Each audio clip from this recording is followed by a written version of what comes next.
ಶ್ರೀ ಗುರುಭ್ಯೋ ನಮಃ. ಶಂಕರಾಚಾರ್ಯ ವಿರಚಿತ ಶ್ರೀ ಸುವರ್ಣಮಾಲಾ ಸ್ತುತಿಯ 29 ಶ್ಲೋಕದವರೆಗೂ ಕೂಡ ಅದರ ತಾತ್ಪರ್ಯ ಮತ್ತು ಭಾವಾರ್ಥವನ್ನ ತಿಳಿದುಕೊಂಡಿದ್ದೇವೆ.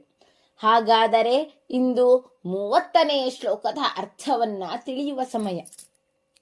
30ನೇ ಶ್ಲೋಕ ಯಾವುದು ಎಂದರೆ ಟವರ್ಗದ ಅಂತಿಮಾಕ್ಷರ, ವ್ಯಂಜನಾಕ್ಷರದ 15ನೇ ಅಕ್ಷರ ಹಾಗೂ ಸಂಸ್ಕೃತ ವರ್ಣಮಾಲೆಯ 30ನೇ ಅಕ್ಷರವಾದಂತಹ ನಕಾರದಿಂದ ಈ ಶ್ಲೋಕವು ಪ್ರಾರಂಭಗೊಳ್ಳಲಿದೆ. ನಾಕಾರ ಗರ್ಭಿಣಿ ಚೇಚ್ಛುಭದಾತೆ ಶರಗತಿನೃಣಾಮಿಹ ಭೋ ಸಾಂಬ ಸದಾ ಶಿವ ಶಂಭೋ ಶಂಕರ ಶರಣಂ ಮೇ ತವ ಚರಣಯುಗಂ. ಇನ್ನೊಮ್ಮೆ ನೋಡೋಣ. ನಾಕಾರ ಗರ್ಭಿಣಿ ಚೇಚ್ಛುಭದಾತೆ ಶರಗತಿನೃಣಾಮಿಹ ಭೋ ಸಾಂಬ ಸದಾ ಶಿವ ಶಂಭೋ ಶಂಕರ ಶರಣಂ ಮೇ ತವ ಚರಣಯುಗಂ. ಶರಣಂ ಮೇ ತವ ಚರಣಯುಗಂ. ಇನ್ನು ಪದಚ್ಛೇದವನ್ನ ನೋಡುವುದಾದರೆ, ನ ಆಕಾರ ಗರ್ಭಿಣಿ ಚೇತ್ ಶುಭದ ತೇ ಶರಗತಿ ನೃಣಾಂ ಇಹ ಭೋ ಸಾಂಬ ಸದಾಶಿವ ಶಂಭೋ ಶಂಕರ ಶರಣಂ ಮೇ ತವ ಚರಣಯುಗಂ ಇತಿ ಪದಚ್ಛೇದಃ. ಭೋ ಇಹ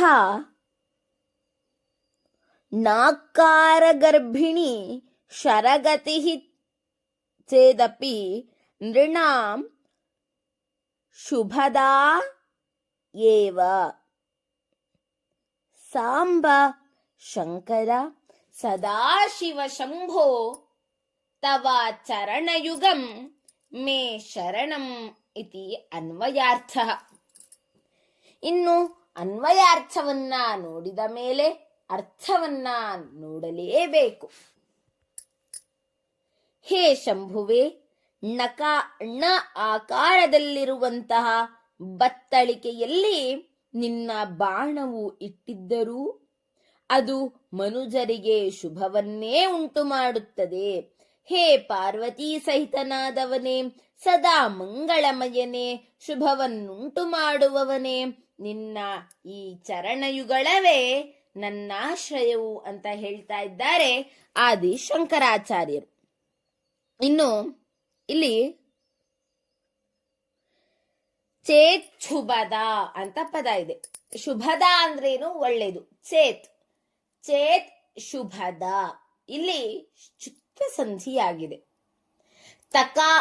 ಪೂರ್ವ ಪದದ ಅಂತಿಮ ಅಕ್ಷರ ತವರ್ಗವಾಗಿದ್ದು ಉತ್ತರ ಪದದ ಮೊದಲ ಅಕ್ಷರ ಶಕಾರ ಆಗಿದ್ರೆ ಅಲ್ಲಿ ಚವರ್ಗ ಆದೇಶವಾಗಿ ಬಂದು ಚೇಚ್ಛುಬದ ಅಂತ ರೂಪ ಆಗತ್ತೆ. ಇನ್ನು ನಾಕಾರ, ಣ ಆಕಾರ ನಾಕಾರ, ಅಕಾರ ಅಕಾರಯೋಃ ಆಕಾರಃ ಆದೇಶಃ ಭವತಿ, ಸವರ್ಣ ದೀರ್ಘ ಸಂಧಿ. ಮತ್ತೆ ನೃಣಾಮಿಹ, ನೃಣಾಂ ಇಹ, ನೃಣಾಂ ಎನ್ನುವುದು ಮನುಜರಿಗೆ. ಚತುರ್ಥಿ ವಿಭಕ್ತಿ ಬಹುವಚನ.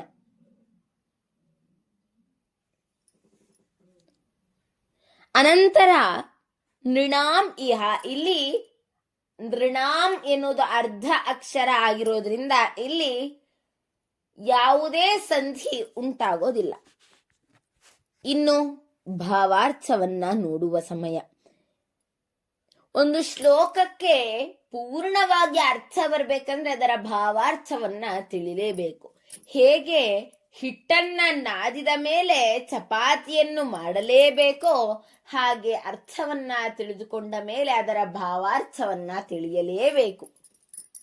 ಹಾಗಾದರೆ ಈಗ ಭಾವಾರ್ಥವನ್ನ ನೋಡುವ ಸಮಯ. ಬತ್ತಳಿಕೆ ಅಂದ್ರೇನು ಅಂದ್ರೆ ಬಾಣಗಳನ್ನ ಇಡಲು ಉಪಯೋಗಿಸುವಂತಹ ಸಾಧನ. ಇದನ್ನ ಮಾತೃಭಾಷೆ ಎನಿಸಿಕೊಂಡಂತಹ ಸಂಸ್ಕೃತ ಭಾಷೆಯಲ್ಲಿ ತೂಣೀರ ಅಥವಾ ಅಕ್ಷಯ ತೂಣೀರ ಅಂತ ಕರೀತಾರೆ. ಇನ್ನು ಕನ್ನಡದಲ್ಲಿ ಅಂಬಾರ, ಬಾಣದ ಚೀಲ, ಬತ್ತಳಿಕೆ ಅಂತ ಕರೀತಾರೆ. ಅಂದ್ರೆ ಒಟ್ಟಾರೆ ಬಿಲ್ಲನ್ನ ಸಂಗ್ರಹಿಸಿಡುವಂತಹ ಒಂದು ಸಾಧನ. ಣಕಾರ ಗರ್ಭಿಣಿ ಅಂದ್ರೇನು? ಣ ಎಂಬ ಅಕ್ಷರವನ್ನ ತನ್ನ ಒಡಲಿನಲ್ಲಿ ಇಟ್ಟುಕೊಂಡಿರೋದು. ಒಡಲು ಅಂದ್ರೇನು? ಗರ್ಭದಲ್ಲಿ ಧರಿಸಿರೋದು.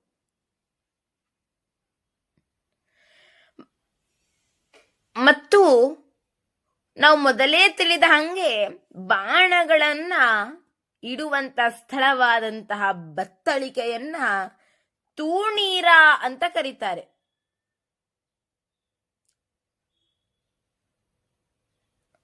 ಮತ್ತು ಯುದ್ಧದಲ್ಲಿ ಬಾಣಗಳು ಎಲ್ಲರಲ್ಲೂ ಖಾಲಿಯಾಗ್ತಾ ಹೋಗುತ್ತೆ. ಆದ್ರೆ ನಕಾರದ ಆಕಾರದಲ್ಲಿರುವಂತಹ ಶಿವನ ಬತ್ತಳಿಕೆಯಲ್ಲಿರುವಂತಹ ಬಾಣಗಳು ಎಂದೂ ಖಾಲಿಯಾಗುವುದಿಲ್ಲ. ಅದು ಅಕ್ಷಯವಾಗಿರತ್ತೆ. ಅಕ್ಷಯ ಅಂದ್ರೇನು? ನ ಕ್ಷಯ ಅಕ್ಷಯ. ಕ್ಷಯ ಅಂತ ಹೇಳಿದ್ರೆ ನಾಶ ಹೊಂದೋದು. ಅಕ್ಷಯ ನಾಶ ಹೊಂದದೇ ಇರುವಂತಹದ್ದು.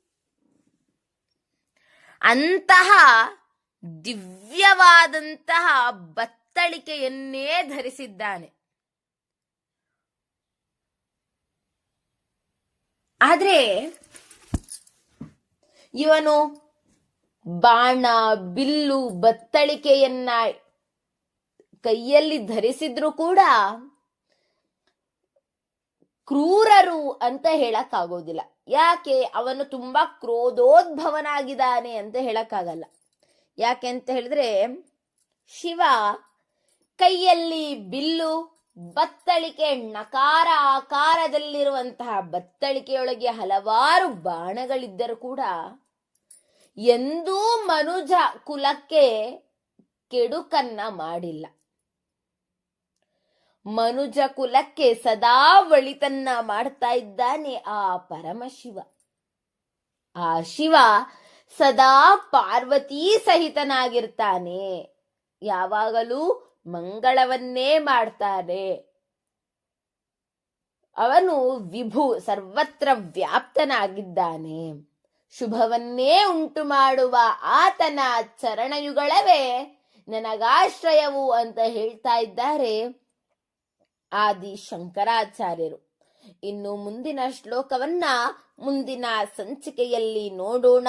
ಸರ್ವೇ ಜನಾಃ ಸುಖಿನೋ ಭವಂತು, ಸಕಲ ಸನ್ಮಂಗಲಾನಿ ಭವಂತು, ಲೋಕಾಃ ಸಮಸ್ತಾಃ ಸುಖಿನೋ ಭವಂತು. ಧನ್ಯವಾದಾಃ.